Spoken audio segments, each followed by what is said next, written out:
by the mercy of these devotees who have pioneered the farm communities, now devotees can join and facilities are there, and you don't have to have any backup or assets.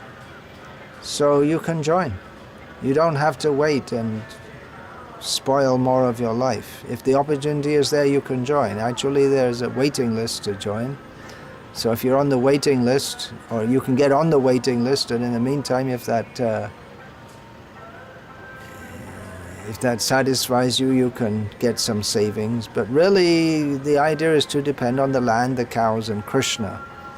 The land gives us food. We can't depend on the savings. The government can just neutralize all that by, or deflate the value of the money in our bank account by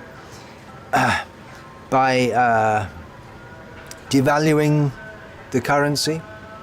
Sometimes governments do that. Overnight they devalue the currency. I remember in England when I was a child, there was a huge thing. The government devalued the currency, which meant that overnight everyone had less money than they had the previous day. Or they can put so many taxes. Now there are so many taxes. There's general sales tax, income tax, this tax, that tax, so whatever you earn, it's all being taken away anyway.